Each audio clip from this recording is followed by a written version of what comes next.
नाही थांबते हे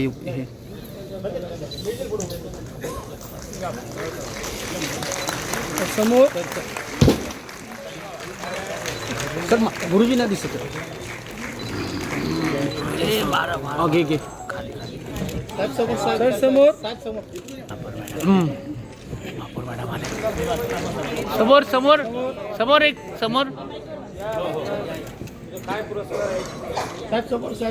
ताई ताई समोर ओके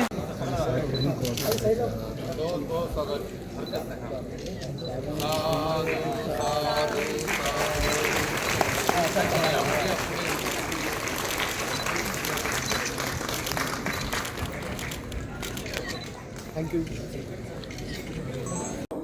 युद्धाच्या झळा संपूर्ण जगाला सोसाव्या लागतात. अशा काळात भगवान गौतम बुद्धांची शिकवणच जगाला वाचवू शकते. काय म्हणाले होते भगवान बुद्ध? द्वेषाला द्वेषाने संपवता येत नाही, प्रेमानेच तो शांत होतो. ही भगवान गौतम बुद्धांची शिकवण आहे. पण हा संदेश फक्त पुस्तकात वाचण्यासाठी नाही, तर तो आचरणात आणण्यासाठी आहे. आणि म्हणून पवित्र वारशातून आपण जगाला एक ठाम संदेश देऊया.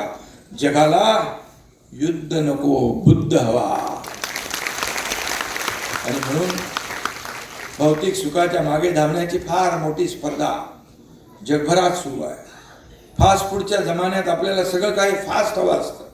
पण या धावपळीच्या धावपळीमध्ये मानसिक सुख, मानसिक स्वास्थ्य आणि मानसिक शांतता कुठेतरी हरवून जाते आहे. अशा वेळी गौतम बुद्धाने दाखवलेला शाश्वत मार्ग हा जगाला तारणार आहे, हे आपण लक्षात घेतलं पाहिजे. आणि आपण देवतांची, महापुरुषांची जयंती, पुण्यतिथी साजरी करतो. पण गौतम बुद्ध, बाबासाहेब आंबेडकर यांचे विचार जिवंत ठेवणं आणि आचरणात आणणं हीच त्यांना खऱ्या अर्थाने. आणि त्यामुळे खरोखरच हा चळवळीचा अभिमान, स्वाभिमान मी जिवंत ठेवण्यासाठी अहोरात्र काम करेन. माझ्याकडे भारताचा सर्वोत्तम भूमिपुत्र गौतम बुद्ध हे आह साळुंखे सरांनी लिहिलेले जे पुस्तक आहे त्याच्या मुखपृष्ठाची कॉपी माझ्याकडे आहे. आदरणीय साहेब, तथागतांचं वचन आहे की जो माझी सेवा करू इच्छित असेल त्यांनी रुग्णाची सेवा करावी असं बुद्ध म्हणतात. आणि रुग्णसेवेमध्ये जेवढं काम एकनाथ शिंदे साहेबांनी केलंय ना, तेवढं काम हे महाराष्ट्रात नाही, भारतात कुणीच केले नाही. साहेब मुख्यमंत्री असताना 450 कोटी रुपये त्यांनी मुख्यमंत्री वैद्यकीय सहायता कक्षाच्या माध्यमातून दिले. ज्याप्रमाणे भंतेजींनी उल्लेख केला की वर्षा बंगल्याचं नाव वर्षा होतं, पण भिक्खू वर्षा वासासाठी गेल्यावर ते खऱ्या अर्थानं बुद्धांच्या विचारांची वर्षा तिथे झाली. आणि महाराष्ट्राच्या इतिहासात फुले शाहू आंबेडकरांचं नाव घेणारे नेते अनेक झाले, परंतु वर्षा या मुख्यमंत्र्यांच्या शासकीय निवासस्थानावरती त्रिशरण आणि पंचशिलाचे सूर एकनाथजी शिंदे साहेबांच्या कारकिर्दीमध्ये रुजले. आणि त्याच्यामुळे आणखी मला या ठिकाणी अभिमानाने सांगावंसं वाटतंय की आदरणीय एकनाथजी शिंदे साहेबांनी बुद्धांचा विचार कसा प्रत्यक्षात आणला. की बुद्ध म्हणतात की माणूस जन्मानं वर्णानं मोठा होत नाही, तो कर्मानं आणि ज्ञानानं मोठा होतो. आणि माझ्यासारख्या गरिबाच्या लेकीला संधी देताना साहेबांनी सांगितलं की तुमची जात कोणती आणि धर्म कोणता हे मी बघणार नाही, तर तुमचं काम आणि तुमचा संघर्ष मी बघेन. एवढं मोठं मन असणारा नेता हा आम्हाला मिळाला, आम्ही खरोखरच नशीबवान समजतो. की आपल्याला बुद्धांपर्यंत पोहोचवण्यासाठी बाबासाहेब आंबेडकरांसारख्या प्रज्ञावान महामानवाचा आधार आपल्याला मिळाला. खऱ्या अर्थाने बाबासाहेबांनी जेव्हा बुद्ध आणि त्यांचा धम्म हा ग्रंथ लिहिला तेव्हा त्यांनी नव्या भारताची पायाभरणी केली होती. बुद्धांचा धम्म हा विज्ञानावर आधारित आणि मानवतेचा कणा आहे. आणि म्हणून या निमित्ताने चळवळीतील विशाल उशीर यांची एक कविता आठवते. बुद्ध पेरला की बाबासाहेब उगवतो. बुद्धाने पेरलेलं बीज दलितांच्या हृदयात रुजलं, शोषितांच्या रक्तात मिसळलं, अस्पृश्यांच्या अश्रूमध्ये भिजलं. बुद्धाने दिलेला धम्म बाबासाहेबांनी जगवला. बुद्धाने दिलेला प्रकाश बाबासाहेबांनी पसरवला. आणि ज्या धम्माने जगाला शांतता दिली त्याच धम्माने बाबासाहेबांनी दलितांना मुक्ती दिली. आणि म्हणून त्यामुळे कवी म्हणतो बुद्ध पेरला की बाबासाहेब उगवतो. हे विशाल उशीर यांचं कवितेतली ओळ आहे. बाबासाहेबांचे उपकार आपल्याला कधीही विसरता येणार नाही. आणि म्हणून त्याचबरोबर आज आम्ही जेव्हा सरकार म्हणून काम करतो, बाबासाहेबांची ही समता, स्वातंत्र्य, बंधुता आणि त्रिसूत्री आमची मार्गदर्शक आहे. या त्रिसूत्रीवरच आम्ही आमचा कारभार करतो. हाच विचारांचा वारसा महायुती सरकार जीवापाड जपत आहे. अनुसूचित जाती आणि नवबौद्ध घटकांसाठी असणाऱ्या योजनांचा लाभ शेवटच्या माणसापर्यंत पोहोचवून सामाजिक न्यायाचं तत्व आपल्याला जपलं पाहिजे, ते जपण्याचं काम आपण करतोय. धम्मात नैतिक आचरण, मानसिक शिस्त म्हणजे शील आणि समाधी आणि शहाणपण म्हणजे प्रज्ञा यावर भर दिला जातो. थोडक्यात धम्म म्हणजे स्वतःचं मन शुद्ध करून मानवी जीवनातील दुःख दूर करण्यासाठी योग्य आचरण करणं हेच आहे. आणि म्हणून मुळात धम्मचिंतन हे ठराविक वर्गासाठी नसून ते वैश्विक आहे, सगळ्यांसाठी आहे आणि त्याचं आचरण सगळ्यांनी केलं पाहिजे. ज्यांना ज्यांना विश्वाचं कल्याण व्हावं वाटतं, जगात शांतता नांदावी असं वाटतं, अशा सर्वांसाठीच ही आजची धम्म परिषद महत्त्वाची आहे असं मी या ठिकाणी सांगू इच्छितो. आणि म्हणून आज जगभरातील शांतता आणि स्थैर्य धोक्यात आहे. आपण पाहतोय कुठे इराण, इस्रायल, अमेरिकेचं युद्ध सुरू आहे, सीमांवर तणाव आहे, निरपराध नागरिकांचं जीवन उद्ध्वस्त होत आहे. वाईट याचं वाटतं. लहान लहान मुलांचे बौद्ध धम्म परिषद या ठिकाणी आयोजित केलेली आहे. मी सुरुवातीलाच नमो बुद्धाय, नमो धम्माय, नमो संघाय या ठिकाणी बुद्धरत्न सागर सोशल वेलफेअर फाउंडेशन आयोजित आज धम्म परिषद या ठिकाणी होते. आणि खऱ्या अर्थाने विश्वाला शांततेचा मार्ग दाखवणारे, मानवतेला करुणेची दिशा देणारे भगवान गौतम बुद्ध यांना माझं विनम्र वंदन करतो, नमन करतो. भारतरत्न महामानव डॉक्टर बाबासाहेब आंबेडकर यांच्या स्मृतीस कोटी कोटी विनम्र वंदन करतो. आणि आपल्या सगळ्यांचं मनापासून स्वागत करतो. व्यासपीठावर उपस्थित जगभरातून आलेले आदरणीय भिक्खू संघ, विद्वान, विचारवंत आणि माझ्या लाडक्या धम्मप्रेमी बांधवांनो आणि भगिनींनो, आज इथं खासदार आपल्या प्राध्यापक ज्योतिताई वाघमारे आहेत. त्या भीमाची लेख म्हणाले, इकडे पण दुसरी भीमाची लेख आहे, महापौर ठाण्याची, शर्मिला पिंपोळकर, महापौर ठाणे. त्याचबरोबर या धम्म परिषदेचे मुख्य आयोजक भंते रत्नप्रिय थेरो आणि खास संभाजीनगरहून आलेले आपले भंतेजी विश्वदानंद महाथेरो आणि भंते विनय बोधी महाथेरो, भंते के.आर. लामा, भंते शांतिप्रिय थेरो, भंते डॉक्टर राजरत्न थेरो, भंते संबोधी थेरो आणि भंते आर आनंद थेरो आणि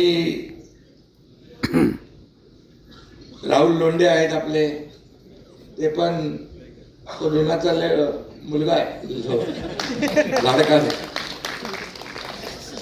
तो पण आपला प्रवक्ता आहे आणि सिद्धिविनायक मध्ये पण आहे ना, सिद्धिविनायक मंदिराचा ट्रस्टी आहे. आणि किरण सोनावणे आमचे शिवसेना प्रवक्ते आहेत. उपस्थित सर्व मान्यवर आहेत आणि बाकी सगळे भंते उपगुप्त महाथेरो, भंते करुणासागर थेरो, भंते महामोगलायन थेरो, भंते सदानंद थेरो, भंते शीलकीर्ती थेरो, भंते बोधिशील थेरो, भंते काश्यप थेरो, भिक्कुनी उत्पलवर्ण, भिक्कुनी कल्याणी अनेक सगळेच आता ज्यांची नावं राहिली असतील ते मला माफ करा, सर्व भिक्खू संघ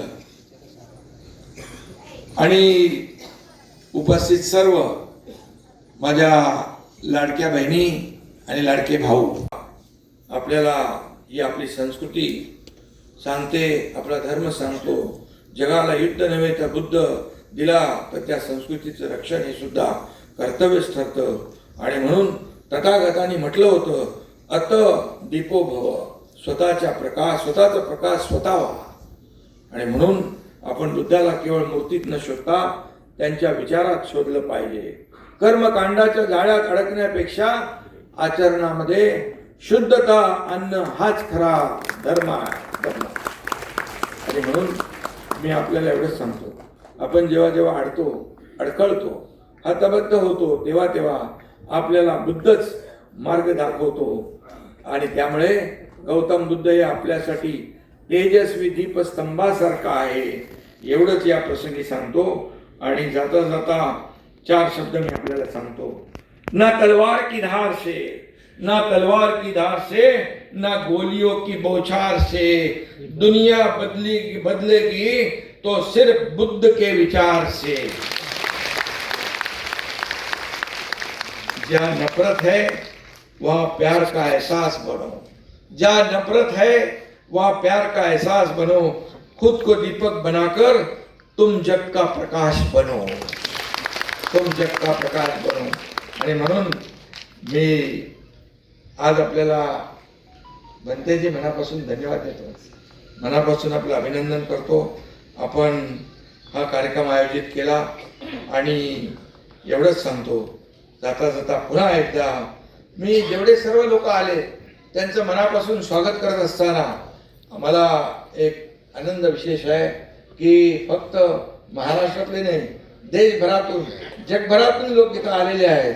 जगभरातून लोक सब यहाँ पर उपस्थित है, इथे समोर उपस्थित आहेत. या सगळ्यांचं मनापासून मी स्वागत करतो.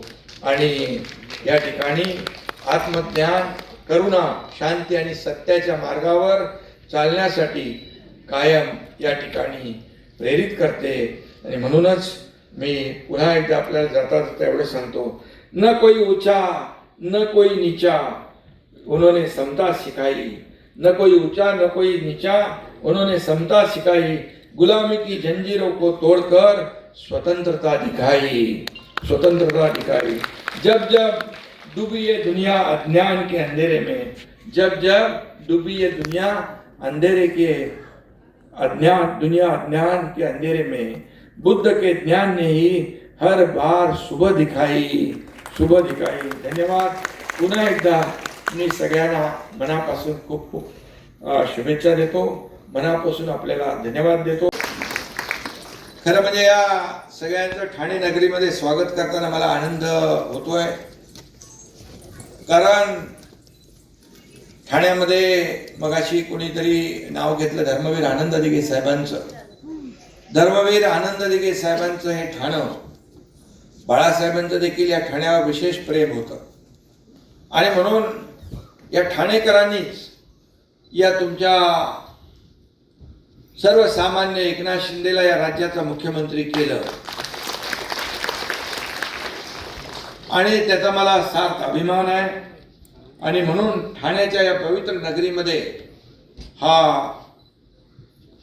ही आंतरराष्ट्रीय बौद्ध धम्म परिषद होते, याचा मला विशेष आनंद आहे. खरं म्हणजे सम्राट अशोकाच्या काळात ठाणे जिल्ह्याच्या याच भूमीमध्ये भगवान गौतम बुद्धांच्या शिकवणीचा मोठा प्रसार झाला होता. खरं म्हणजे सातवाहन काळात बौद्ध धर्म खूप भरभराटीस आला होता. त्या काळातही कान्हेरी लेणी, पूर्वीचं सोपारा म्हणजे आताचं नाला सोपारा, तिथं आजही प्राचीन स्तूप आणि शिलालेख आहे. त्यामुळेच ही परिषद ठाण्याच्या भूमीत होते, याचा आपल्या सगळ्यांनाच विशेष आनंद आहे. खूप आनंद आहे आणि समाधान आहे. आणि सगळ्या भिक्खू संघाच्या या इथं येण्याने खाण्याची भूमी देखील पावन झाली असं मी म्हटलं तर वावगं ठरणार नाही. आणि म्हणून धम्म चळवळीच्या प्रवासामध्ये धम्म परिषदांना अत्यंत महत्वाचं स्थान आहे. आज ही भव्य आंतरराष्ट्रीय बौद्ध धम्म परिषद या ठिकाणी होते आहे. याचे संयोजक भंते रत्नप्रिय थेरो यांच्या पुढाकारानं भिक्खू संघाच्या सानिध्यामध्ये होते. त्यांचे अनेक सर्व सहकारी इकडे बसलेले आहेत. या सर्वांच्या सहकार्यातून आज इथं ही परिषद होती आहे. मगाशी आपले रत्नप्रिय थेरो यांनी प्रमोदचं नाव घेतलं, राहुलचं नाव घेतलं. अनेक कार्यकर्त्यांनी यामध्ये सहभाग घेतलेला आहे. या आयोजनासाठी मी आयोजकांचं मनापासून अभिनंदन करतोच आहे आणि मनापासून सगळ्यांचं स्वागत देखील मी केलेलं आहे. या परिषदेमध्ये खऱ्या अर्थाने भिक्खू संघाला संघदान करण्याची संधी या ठिकाणी प्राप्त झाली. हे मला स्वतःला मी भाग्यवान समजतो. आणि खऱ्या अर्थाने संघदान ही केवळ परंपरा नसून ती बुद्धांच्या शिकवणीप्रती कृतज्ञता आणि समर्पणाची भावना आहे. आणि म्हणूनच याला अधिक महत्त्व आहे. मला हे भाग्य लाभलं याचा मला विशेष आनंद आहे. आणि ही संधी या ठिकाणी माझ्यासारख्या कार्यकर्त्याला प्राप्त झाली, त्यामुळे मी आपल्या सगळ्यांचा ऋणी आहे. या परिषदेमध्ये बुद्ध रत्न हा अत्यंत मानाचा पुरस्कार मला आपण दिलेला आहे. या गौरवाबद्दल देखील, या मानाच्या पुरस्काराबद्दल देखील मी आपल्याला मनापासून धन्यवाद देतो, मनापासून आपले आभार मानतो. आणि स्वतःला मी हा पुरस्कार मला आपण दिल्याबद्दल भाग्यवान देखील समजतो. या पुरस्कारामुळे आणखी माझी जबाबदारी वाढलेली आहे. खरं म्हणजे अनेक पुरस्कार प्राप्त होतात, अनेक गौरव प्राप्त होतात, परंतु जेव्हा जेव्हा जे पुरस्कार प्राप्त होतात, गौरव प्राप्त होतात, त्यामुळे ज्याला तो मिळतो त्याची जबाबदारी आणखी वाढते. कारण शेवटी अशा प्रकारचे पुरस्कार समाजाचे विविध भागामध्ये, विविध क्षेत्रामध्ये चांगलं काम करणाऱ्या कार्यकर्त्यांचा सन्मान होत असतो. आणि म्हणूनच अशा प्रकारचे पुरस्कार जेव्हा पाठीवर शाबासकीची थाप मिळते, त्यावेळी आणखी चांगलं काम लोक करतात, आणखी प्रेरणा मिळते, त्यांना ऊर्जा मिळते आणि समाजामध्ये चांगलं काम करणाऱ्यांची संख्या वाढते. ही समाजाची आणि काळाची गरज आहे. आणि म्हणून आपण दाखवलेल्या विश्वासाला कदापि तडा जाणार नाही, हा विश्वास मी आपल्याला देऊ इच्छितो इथं. आणि महाकवी वामनदादा कर्डक यांच्या शब्दात एवढंच सांगतो, मी वादळ वारा, मी भीमपुत्र आहे, मी वादळ वारा, मी भीमपुत्र आहे, मी बुद्धांचा अनुयायी, शांतीचा दूत आहे. मी मुख्यमंत्री असताना त्याचा उल्लेख आपण केला. वर्षा बंगल्यावर पवित्र वर्षावास आयोजित करण्याची संधी मला मिळाली. भोजनदान, धम्मदान आणि चिवरदानाचं भाग्य मला लाभलं. त्यात माझ्याकडे वेळ कमी होता, परंतु मी आपलं सगळं कार्यक्रम बघितल्यानंतर मी अगदी शेवटपर्यंत त्या कार्यक्रमाला थांबलो. सगळे कार्यक्रम थोडे बाजूला ठेवले. त्याचा आनंद आहे मला. आणि म्हणून महाराष्ट्राच्या आजवरच्या इतिहासात आपण उल्लेख त्याचा केला की पहिल्यांदाच मुख्यमंत्र्यांच्या निवासस्थानी बुद्ध वंदनेचे सूर घुमले, हे देखील महाराष्ट्राने, देशाने पाहिले. तो दिवस माझ्यासाठी आनंदाचा आणि अभिमानाचा होता. आणि म्हणून मी सांगतो, बौद्ध हा केवळ धर्म नसून एक महान सामाजिक सिद्धांत आहे. बौद्ध धर्म ही एक क्रांती आहे. आणि फक्त धार्मिक क्रांती नाही, तर सामाजिक आणि राजकीय क्रांती होती. बुद्धाच्या धम्म प्रवचनासाठी नव्हे तर आचरणासाठी आहे. बुद्धाचा खऱ्या अर्थाने आपण धम्म म्हणजे दुःखातून मुक्ती मिळवून देणारा मार्ग, सजीवांच्या कल्याणासाठीचा शाश्वत मार्ग, मानवी जीवनातील दुःखाचं कारण शोधून त्यावरचा उपाय म्हणजे धम्म. सत्य, अहिंसा, करुणेवर आधारित जीवन जगण्याचा मार्ग म्हणजे धम्म. आणि म्हणून धम्म हा केवळ एक धर्म नाही, मानवी मूल्ये, शांती, समतेचा पाया आहे. बुद्धांचा धम्म हे मानव मुक्तीचं तत्वज्ञान सांगणारा आहे आणि हा धर्म सदाचाराची शिकवण देणारा आहे. त्याचा उल्लेख आपण केलाय.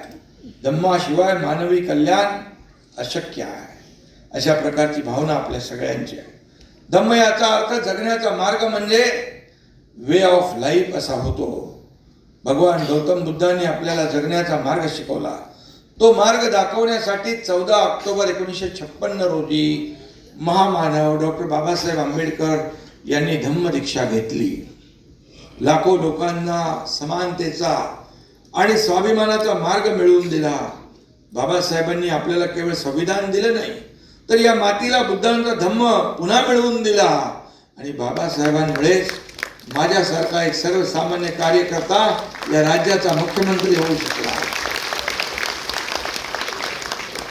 एक सर्वसामान्य घरातली आमची लाडकी बहीण ज्योतिताई वाघमारे थेट राज्यसभेच्या खासदार झाल्या. आमची इथं बसलेली दुसरी बहीण शर्मिलाताई ही ठाण्याचं महापौर पद त्यांना मिळालं. अशा अनेक अनेक अनेक उदाहरणं देता येतील.